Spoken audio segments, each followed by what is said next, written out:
ये कहानी है तीन दोस्तों की जिसमें वो एक ऐसे पत्थर को छू लेते हैं जिनसे उन तीनों के पास एक पावर आ जाती है जिससे वो किसी भी चीज को कंट्रोल कर सकते हैं। आइए देखते हैं उनके पास ऐसी कौन सी पावर है और उन पावर का इस्तेमाल वो किन कामों में करते हैं। कहानी शुरू होती है एंड्रू, उसकी बीमार माँ और उसके शराबी डैड से, जो सिएटल शहर में रहते हैं। एंड्रू शरीफ और काफी शांत किस्म का लड़का है, इसलिए स्कूल में उसे काफी परेशान किया जाता था और एंड्रू का चचेरे भाई मैट के अलावा उसका कोई दूसरा दोस्त नहीं था। इधर एंड्रू के डैड रिचर्ड शराब पीकर एंड्रू को बेफालतू पीटते हैं, जिससे परेशान होकर एंड्रू ने एक कैमरा खरीदकर तुरंत उसमें सब कुछ रिकॉर्ड करना शुरू कर दिया। एक दिन स्कूल से आते वक्त मैट एंड्रू को एक पार्टी में साथ चलने को बोलता है, लेकिन एंड्रू ने जाने से मना कर दिया। लेकिन मैट ने किसी भी तरह एंड्रू को मना लिया जाने के लिए। उसी रात दोनों पार्टी में गए और पार्टी में पहुंचकर मैट ने एंड्रू को अकेला छोड़ दिया। एंड्रू टाइम पास करने के लिए अपना कैमरा निकालकर पार्टी की वीडियो बनाना शुरू कर देता है। तभी उसकी नजर एक लड़की कैस पर पड़ती है। कैसे भी पार्टी को रिकॉर्ड कर रही थी। दोनों एक दूसरे के हाथ में कैमरा देखकर बातचीत करना शुरू कर देते हैं। वो दोनों बात कर ही रहे होते हैं कि तभी मैट आकर केसी को अपने साथ ले गया। एंड्रू क्या करता? एंड्रू ने फिर से पार्टी को रिकॉर्ड करना शुरू कर दिया था। तभी एक आदमी को लगा एंड्रू उसकी गर्लफ्रेंड की वीडियो बना रहा है और तभी इस बात से गुस्सा होकर वो एंड्रू को गाली देने लगता है। एंड्रू उससे बोलता है कि भाई ऐसा कुछ नहीं है, लेकिन वो आदमी नहीं मानता। फिर एंड्रू गुस्से में पार्टी से निकलकर बाहर आ गया। पार्क में बैठकर एंड्रू अपनी किस्मत को कोस रहा था। तभी स्कूल का सबसे पॉपुलर लड़का स्टीव एंड्रू के पास आया। स्टीव एंड्रू से बोलता है, तुम मेरे और मैट के साथ अपना कैमरा लेकर एक खुफिया जगह पर चलो, जिस जगह को थोड़ी देर पहले ही स्टीव और मैट ने ढूंढी थी। स्टीव की बात मानते हुए वो उस जगह तक गए जहाँ पर एक बहुत बड़ा गड्ढा था। डर के बावजूद भी वो स्टीव और मैट के साथ गड्ढे के अंदर चला गया। वह गड्ढे के अंदर उनकी नजर एक अजीब सी चमकदार पत्थर पर पड़ती है। जैसे ही उन्होंने उस पत्थर को छुआ तो उसका रंग बदल गया और उसी पल तीनों के नाक से खून बहने लगा। कुछ हफ्तों बाद वो तीनों बेसबॉल खेल रहे थे। अचानक एंड्रू ने अपनी दिमाग के पावर से बॉल को हवा में ही रोक दिया। दरअसल उस रात के बाद से ही उन तीनों में दिमाग से चीजों को हिलाने की एक पावर आ गई थी। उसी दिन उन तीनों ने वापस उस गड्ढे के पास जाने का फैसला किया, लेकिन तब तक पुलिस वालों ने इस गड्ढे को पूरी तरह से बंद कर दिया था। उसके बाद उन्होंने अपनी पावर्स का इस्तेमाल लोगों पर मजाक करने के लिए भी किया। समय के साथ मैट को समझ आ चुका था कि ये पावर्स शरीर की मांसपेशियों की तरह हैं और प्रैक्टिस के साथ वो अपनी पावर्स को और बेहतर कर सकते हैं। मस्ती के मूड में एंड्रू, मैट और स्टीव एक सुपरमार्केट पहुंच जाते हैं। वहां छिपकर उन तीनों ने काफी लोगों को परेशान किया। फिर वो तीनों एक रेस्टोरेंट में गए जहां एंड्रू ने उन्हें दिखाया कि कैसे हम अपनी पावर्स का इस्तेमाल खुद को बचाने के लिए भी कर सकते हैं। रेस्टोरेंट से निकलते समय स्टीव भी अपनी पावर को इस्तेमाल करना चाहता था। इसके बाद स्टीव ने एक अनजान लेडी की गाड़ी को उठाकर दूसरी जगह पार्क कर दिया। ये देखकर तीनों बहुत ज्यादा खुश हो जाते हैं, क्योंकि आज तक उन्होंने इतनी भारी चीज को कभी नहीं उठाया था। पूरी दिन मस्ती करने के बाद तीनों जब घर लौट रहे थे तभी एक गाड़ी उन्हें बार बार पीछे से हॉर्न मारकर परेशान कर रही थी। गुस्से में गाड़ी वालों को सबक सिखाने के लिए एंड्रू अपनी पावर का इस्तेमाल करके गाड़ी को एक तालाब में गिरा देता है। ये देखकर तीनों तुरंत तालाब की तरफ भागते हैं। स्टीव ने समय रहते गाड़ी के ड्राइवर को बाहर निकाल लिया, जिसके बाद उन तीनों ने पुलिस को इस एक्सीडेंट के बारे में इन्फॉर्म भी किया। इस हादसे के बाद मैट एंड्रू पर बहुत गुस्सा हो गया। मैट सबसे बोलता है, हमें अपनी पावर्स का इस्तेमाल गलत काम में नहीं करना चाहिए, इससे किसी को भी चोट पहुंच सकती है। हमें सिर्फ अपनी पावर्स का इस्तेमाल अच्छे कामों के लिए करना चाहिए। कुछ दिनों बाद स्टीव एंड्रू और मैट को एक जगह पर मिलने के लिए बोलता है। वहां पहुंचकर एंड्रू और मैट देखते हैं कि स्टीव अपनी पावर से हवा में उड़ रहा है। ये देखकर दोनों हैरान रह जाते हैं।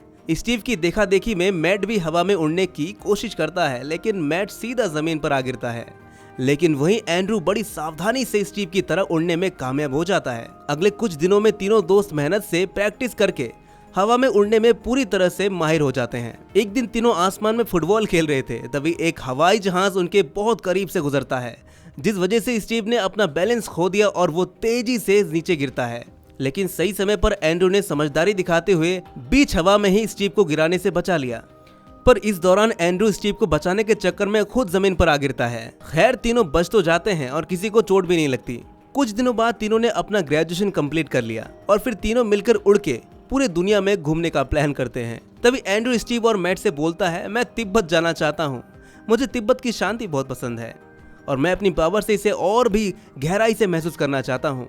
फिर स्कूल के कुछ देर बाद मैट एक बहाने से किसी से मिलने जाता है और काम खत्म करने के बाद मैट केसी से पूछता है कि क्या तुम मेरे साथ घूमने चलोगी, लेकिन केसी कोई जवाब नहीं देती और उसके मुंह पर ही दरवाजा बंद कर देती है। उधर एंड्रू अपने अकेलेपन के बारे में स्टीव को बोलता है, पावर्स मिलने से पहले तो मैं अकेला ही रहता था। स्टीव एंड्रू की बात सुनकर उसे आने वाले टैलेंट शो में भाग लेने को बोलता है, क्या पता इसके बाद तुम पूरे स्कूल में फेमस हो जाओ।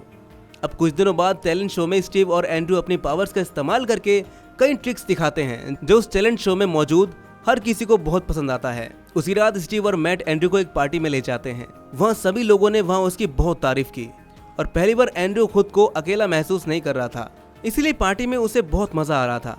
पार्टी के बीच में ही उसकी मुलाकात मोनिका से होती है। फिर दोनों आपस में बात करने लगते हैं और काफी जल्दी दोनों घुल मिल जाते हैं। फिर वो दोनों एक रूम में भी जाते हैं, पर एंड्रू ज्यादा नशे में होने के कारण मोनिका बड़ी उल्टी कर देता है, जिससे गुस्सा होकर मोनिका तुरंत ही बाहर चली जाती है। उधर पार्टी में केसी भी मैट से मिलने आती है। केसी मैट से बोलती है, क्या तुम मेरे घर चलोगे? फिर मैट भी बोलता है, हाँ चलो ठीक है। थोड़ी देर बाद स्टीव एंड्रू को ढूंढता उसके कमरे में आता है। वह एंड्रू बिना कपड़ों के बैठा था। एंड्रू की ऐसी हालत देखकर स्टीव उसका मजाक उड़ाने लगता है। अगले दिन एंड्रू अपनी पावर्स का इस्तेमाल एक मकड़ी पर कर रहा था। अचानक तभी उसकी माँ की चीखने की आवाज उसे सुनाई देती है। एंड्रू अपनी माँ के कमरे में गया। तभी एंड्रू के पीछे से एंड्रू के डैड रिचर्ड उसके कमरे की तलाशी लेना शुरू कर देते हैं और रिचर्ड की नजर एंड्रू के कैमरे पर पड़ती है, जिसके बाद रिचर्ड एंड्रू को बुलाकर पीटना शुरू कर देता है। लेकिन इस बार तंग आकर एंड्रू अपनी पावर्स का इस्तेमाल करके अपने डैड को उठाकर जमीन पर पटक देता है और उसके बाद वो तुरंत घर से निकल जाता है। घर से भागने के बाद एंड्रू एक तूफान के बीच आसमान में जाकर रोने लगता है। उसी समय मैट केसी के साथ कुछ हंसी पल बिता रहा था। तभी अचानक मैट की नाक से खून बहने लगता है। उधर स्टीव की नाक से भी खून बहता है, इसीलिए वो उड़कर सीधा एंड्रू के पास चला जाता है। लेकिन अचानक से स्टीव पर बिजली गिर गई, जिस वजह से उसकी मौके पर ही मौत हो जाती है। अगले दिन स्कूल के सभी बच्चे स्टीव के अंतिम संस्कार में शामिल हुए। इसके बाद मैट सीधे एंड्रू से पूछता है, भाई सच बता क्या हुआ था? लेकिन एंड्रू बोलता है, मुझे इस बारे में तो कुछ पता ही नहीं है। पर थोड़ी देर बाद एंड्रू वापस स्टीव की कब्र पर जाता है और बोलता है, तेरी बात ना मानने के लिए मैं एक आखिरी बार तुझसे माफी मांगता हूँ दोस्त। अगले दिन जब एंड्रू स्कूल आता है तो पार्टी में हुए हादसे की वजह से सभी लोग उसका मजाक उड़ा रहे थे। लेकिन अब एंड्रू पहले की तरह सब कुछ सुनने वाला नहीं था।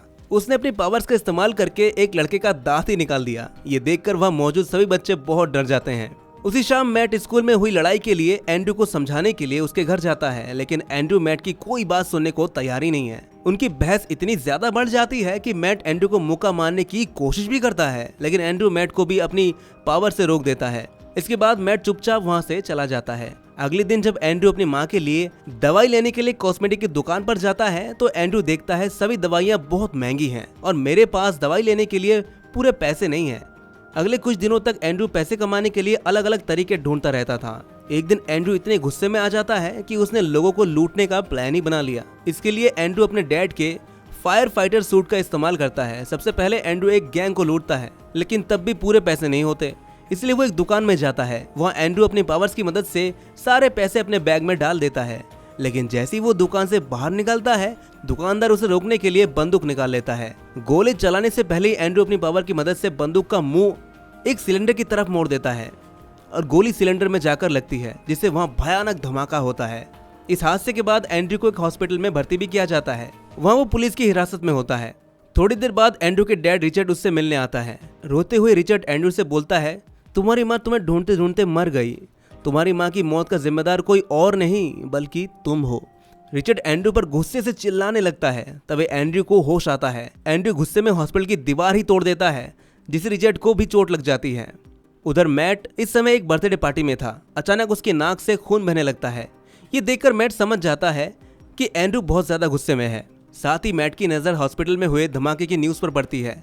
फिर मैट तुरंत ही केसी के साथ हॉस्पिटल की तरफ जाता है। वहां पहुंचकर मैट देखता है कि एंड्रू ने रिचर्ड को हवा में ही पकड़ रखा है और उसे नीचे गिराने वाला ही होता है कि मैट तुरंत हवा में उड़कर सबसे पहले रिचर्ड को बचाता है। और वहां पर मौजूद लोग मैट की पावर को देखकर हैरान हो जाते हैं। फिर मैट अपने दोस्त को शांत करने के लिए जाता है, क्योंकि एंड्रू ने पूरे शहर में तबाही मचा दी थी। मैट बार बार उसे रोकने की कोशिश करता है, लेकिन एंड्रू उसकी कोई बात सुनने को तैयार ही नहीं है। आज एंड्रू अपनी पूरी जिंदगी का बदला पूरी दुनिया से ले रहा था। दोनों दोस्तों के बीच लड़ाई शुरू हो जाती है, जिसके बाद उन्होंने कई बिल्डिंग्स और कई ऑफिस में भी तोड़फोड़ मचा दी थी। लड़ते लड़ते दोनों एक जगह पहुंच जाते हैं, जहाँ पुलिस उन्हें चारों तरफ से घेर लेती है। जैसे ही पुलिस वाले एंड्रू पर गोली चलाने लगते हैं, एंड्रू सभी गोलियों को अपनी पावर से हवा में ही रोक लेता है। उसका गुस्सा इतना खतरनाक हो जाता है कि उसके एक चीख के साथ सभी गाड़ियां और बिल्डिंग्स के शीशे टूटने लगते हैं। मैट जानता था अब एंड्रू को कोई नहीं रोक सकता, इसलिए मैट ने मजबूरन पास में मौजूद एक मूर्ति के भाले को अपनी पावर से एंड्रू की छाती में घोंप दिया। 2 मिनट के लिए तो हर तरफ शांति छा जाती है। जैसे ही पुलिस मैट को पकड़ने के लिए आगे बढ़ी, वो खड़ा होकर वहां से उड़कर भाग जाता है। कुछ समय बाद मैट बर्फीले पहाड़ों के ऊपर उड़ता हुआ तिब्बत पहुंचा, जहां एंड्रू हमेशा से जाना चाहता था। उसके बाद मैट ने एंड्रू का कैमरा वहां लगाकर एंड्रू से सभी चीजों के लिए माफी मांगी। साथ ही मैट अपनी पावर्स का इस्तेमाल सिर्फ लोगों की भलाई करने का वादा करता है। और इसी के साथ ये मूवी यहीं पर खत्म हो जाती है। तो दोस्तों, कैसी लगी आपको ये कहानी कमेंट में जरूर बताइए, और ऐसे ही मूवी एक्सप्लेनेशन के लिए द एक्सप्लेन्ड स्क्रीन को अभी सब्सक्राइब करें।